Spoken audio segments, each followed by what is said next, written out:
Les détachements RI, c'est des nominations sur des établissements. Mais il faut que le rectorat d'origine accepte de laisser partir la personne et que le chef d'établissement signe en disant qu'il souhaite prendre cette personne et que le rectorat d'arrivée accepte que la personne arrive.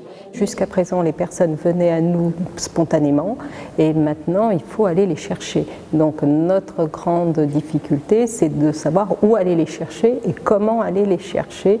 Donc, on a développé, c'est-à-dire le sourcing.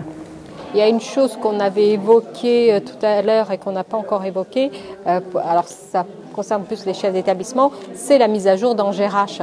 Parce que c'est une forme, vous avez là, enfin, nous alimentons toutes les decks en GRH et on s'aperçoit que ce n'est pas mis à jour et que nous perdons des personnes alors qu'on les a recrutées, qu'ils ont eu le préaccord, et on perd des personnes parce qu'on ne leur propose rien. Voilà, moi je pense qu'il faut que vous soyez très présent au niveau des étudiants en fait. Je vous laisse.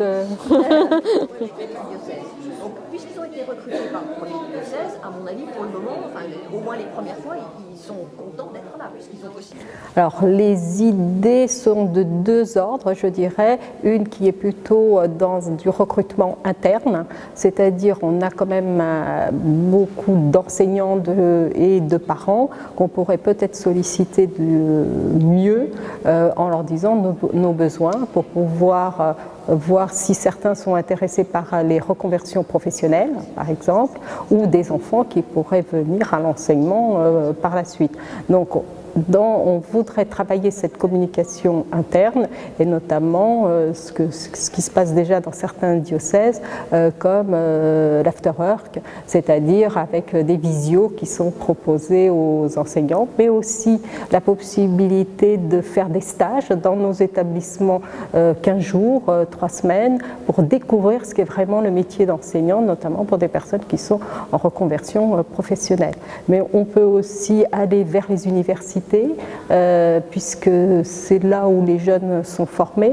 On a pensé aussi au mécénat d'entreprise, puisqu'il peut y avoir des entreprises qui puissent mettre à notre disposition peut-être des personnes pour quelques heures. Je pense notamment à l'enseignement supérieur, où on pourrait développer cette forme de recrutement. Alors externe, c'est constituer des brigades pour aller aux portes ouvertes des universités, développer un partenariat avec Pôle emploi, ça peut être facile, avec convention, présence sur les réseaux sociaux, mécénat de compétences. Moi je pense que dans les ressources nécessaires, c'est du personnel. Hein. Oui. Oui. Alors qui Ou alors faire intervenir parfois plus les chefs d'établissement, mais vous êtes déjà débordés. De faire une visio d'ici juin, lancer une visio d'ici juin.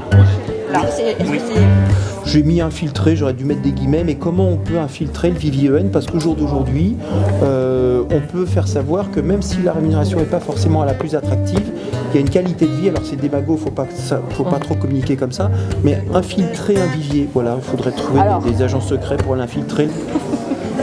Les facultés, les centres de formation, ce que M. Dubois a fait, et rendre plus visible aussi le projet de l'enseignement catholique. Je pense dans les idées qui ont été soulevées, l'inventaire peut être quelque chose qui peut se faire facilement pour l'année prochaine aller contacter les universités. Développer le mécénat avec les entreprises, ça me semble un peu plus compliqué sur le court terme. On a aussi refaire un lien avec les familles, recréer du lien avec les familles, notamment en mettant en place soit des réunions d'information, soit l'afterwork comme dans certains diocèses ou autres, peut nous permettre aussi de récupérer, de recruter du monde. Voilà, je pense que c'est les axes qui vont se mettre en place.